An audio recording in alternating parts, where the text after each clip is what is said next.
Maligayang pagbabalik sa aking channel, kaibigan, para mas lalo ka pang kiligin at updated sa mga bagong movies, K-drama series. Pwede bang makahingi ng konting pabor? Paki-like and subscribe naman ng aking channel. Muli, salamat kaibigan!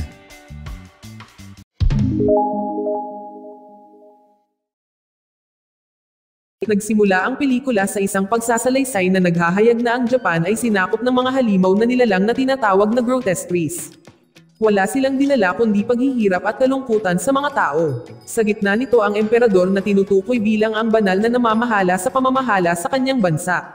Ang kanyang taglay ay natatangi at makapangyarihang regalo na nagpapahintulot sa kanya na mahulaan ang hinaharap. Pinangunahan niya ang maraming marangal na pamilya na may iba't ibang mga kakayahan sa paglaban sa mga demonyong nilalang. Sa paglipas ng panahon, ang mga maharlikang pamilya ay umangkop at patuloy na nagpoprotekta sa isang bansa mula sa mga puwersang masasama. Noong sila ay namatay, ipinapasa nila ang kanilang mga kakayahan sa susunod na henerasyon. Nakilala bilang Sundinas, natural na ipinapasa ng mga pamilyang ito ang mga supernatural na kapangyarihan sa kanilang mga inapo, na nakakuha ng prestige at mas mataas na social status. Nagsimula na rin nilang ayusin ang mga kasal sa ibang mga pamilya na nagtataglay ng gayong mga kakayahan upang mapanatili ang kanilang impluwensya. At sa paglipas ng panahon, ang mga grotesquerie ay kalaunan ay natalo at natatakan sa isang espesyal na libingan na nagdudulot ng kapayapaan sa mundo. Si Miyu na anak ni Soisamori, na nagmula sa kilala at supernatural na likas na matalinong pamilyang Usuba na kilala sa kanilang kakaibang kakayahan upang labanan ang mga grotesques. Sa kasamaang palad, si Soi sa kabila ng kanyang pambihirang kapangyarihan ay dinapuan ng isang nakamamatay na karamdaman. Nang ang pamilya Asuba ay nahaharap sa mga problema sa pananalapi at lumalaki ang mga utang, ang pamilyang Seymour ay tumulong. Bilang kapalit ng kanilang tulong, hiniling nila kay Sumi na pakasalan ang kanilang anak. Nang ang kanyang ama ay hindi sumang-ayon dito, ngunit ang kanyang anak mismo ay pumayag sa kasal upang maibsan ang kanyang pamilya mula sa bigat ng utang. Pagkatapos ng kasal na ipinanganak ni Sumi ang kanilang anak na babae na si Miyo, gayunpaman hindi nagtagal ito dahil sa sakit na kumitil sa kanyang buhay. Hindi nagtagal matapos magpakasal ang kanyang ama sa ibang babae at sila ay nagsilang ng isang anak na babae. Ang babaeng ito na si Kaya ay nagtataglay ng kakayahang makakita ng masasamang espiritu. Kaya siya ay naging isang sundan sa murang edad. Gayunpaman si Miyo ay hindi nagtataglay ng anumang supernatural na powers. Dahil dito siya ay sumasailalim sa pagmamaltrato at kalupitan mula sa kanyang madrasta at kapatid na babae. Nang siya ay umabot sa hustong gulang ay lalong lumala para sa kay Miyo. Napilitan siyang pakasalan si Kayo Kakudo, isang tila malamig at walang awa na commander na ang mga naunang kasintahan nito ay tumakas sa loob ng ilang araw bago ang kasal. Sa bahay nadatnan niya ang fiancé ng kanyang half-sister na si Koji, silang dalawa ay mag-childhood friends. Gayunpaman inutusan siya ng kanyang ama na pakasalan si Kayasamori para manahin ang kanyang kayamanan nito. Dahil dito dumurog sa puso ni Koji dahil gusto niyang pakasalan si Miyo, upang iligtas siya mula sa kanyang mapang-abusong pamilya. Ngunit gaya ng itinuro ng kanyang ama, siya ay ikakasal kay Kaya. Samantala sa kabiserang lungsod ay hinuhulaan ng emperador na may mangyayaring masama sa lalong madaling panahon. Sa sumunod na eksena, si Miyu dala ang kanyang mga gamit at nagpunta sa bahay ni Kyopa. Sa kanilang unang pagkikita, malamig na sinabi sa kanya na dapat niyang sundin ang lahat ng kanyang mga utos at nangangailangan siya ng ganap na pagsunod mula sa kanya. Kung gusto niyang umalis siya, kailangan niyang umalis at kung gusto niyang mamatay siya, dapat siyang mamatay. Pumayag siya ng walang reklamo. Nagpapanggap na natutuwa si Kyopa, ngunit sa kaibuturan niya ay naiinis siya dahil sa kanyang pagiging sunod-sunuran. Samantala, isang misteryosong lalaki ang nagpalipad ng isang misteryosong insekto na dinadala ito sa isang tiyak na lokasyon. Kinaumagahan ay nagising si Miyo ng napakaaga at nagsimulang maghanda ng almusal. Humahanga maging ang isang katulong na si Urier sa sipag ni Miyo. Nang magising si Kyoka, maya-maya ay napansin niya ang mystical insect na umaaligid sa paligid ng bahay. Gayunpaman hindi niya ito masyadong pinag-iisipan at pumunta na siya para kumain ng almusal na inihain ni Miyo.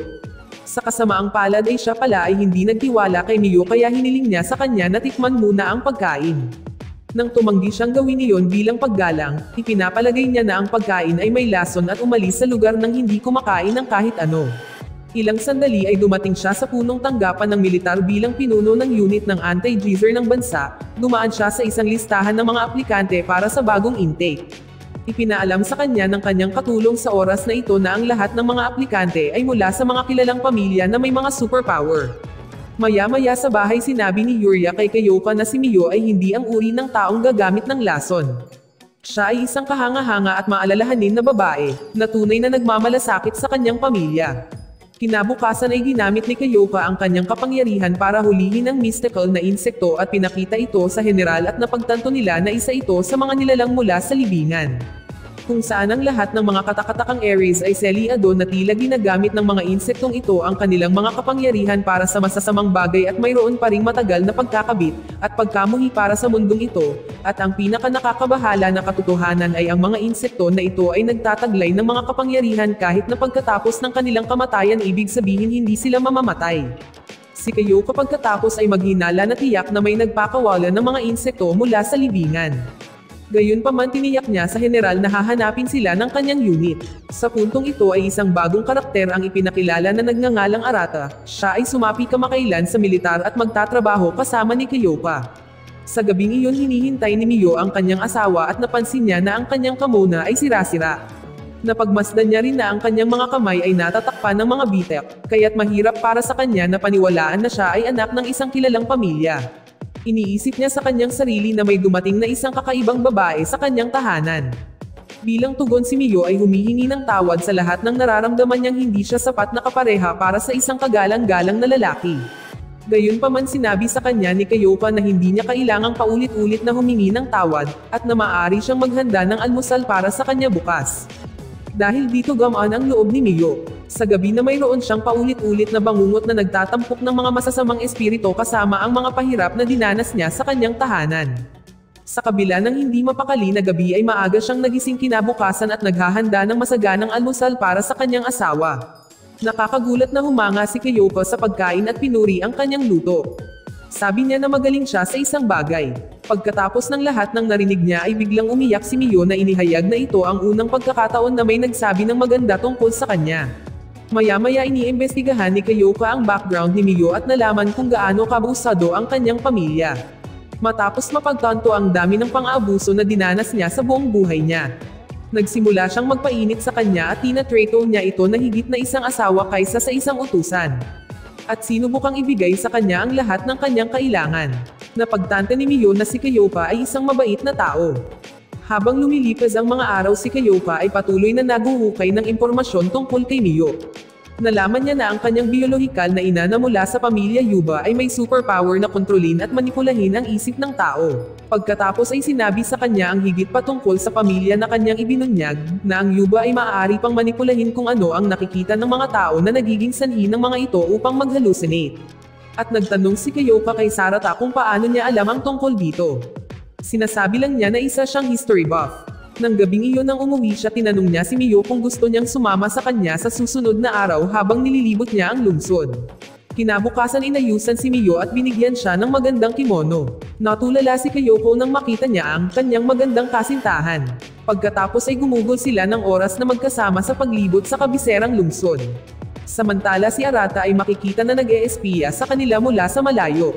Maya-maya ay pinatawag si Kyoka na dumalo sa isang agarang pagpupulong sa punong tanggapan. Kaya napilitan si Miyo na umuwing mag-isa. Habang nasa daan siya, nakasalubong niya ang kanyang stepsister na babae na si Kaya. Sinimulan niya ang pananakot kay Miyo at sinabi niya sa kanya na umaasa siya na siya ay patay na. Naalala ni Miyo ang pahirap na dinanas niya noon. Kinabukasan nakilala ni Kyoka ang mga magulang ni Miyo at nilinaw ang relasyon ng mga Kudo at ng mga Shori na pamilya. Sinabi niya sa kanila na ayaw niya ng doti mula sa kanila, ngunit may isang kondisyon. Ang ama at madraste ni Miyo ay kailangang humingi ng paumanhin sa ginawa nila kay Miyo. Nang maglaon ng isang kulutong ng mga nakakagambalang nilalang ay sumalakay sa mga tao sa kabisera. Lumalabas na ang mga insekto ay inaatake ang mga tao. Sa nakakatakot na panahong ito, inutusan ng emperador si Kyoka na kumilos bilang isang kalasag para sa mga tao. Isang araw binigyan ni Kyoka si Miyo ng isang sukli at kapag ang isang lalaki ay gumawa ng ganoong kilos ay kadalasang nagpapahiwatig ito ng isang proposal. Binibigyan din siya nito ng isang nakamamanghang kimono na hinangaan niya noong sila ay naglilibot sa lungsod. Masayang pumunta si Miyo upang subukan ang damit, ngunit bigla siyang dinukot.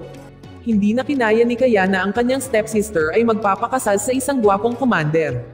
Habang siya ay na-stuck sa isang lalaking tulad ni Koji. Kaya hinuli niya ito at ikinulong. Ang masamang ina ay kasama rin dito, dahil galit na galit siya nang hiningi ni Kyoka na humingi siya ng tawad kay Miyo. Sa sumunod na eksena ay sinubukang pilitin ni Kaya ang kanyang stepsister na iwan si Kyoka.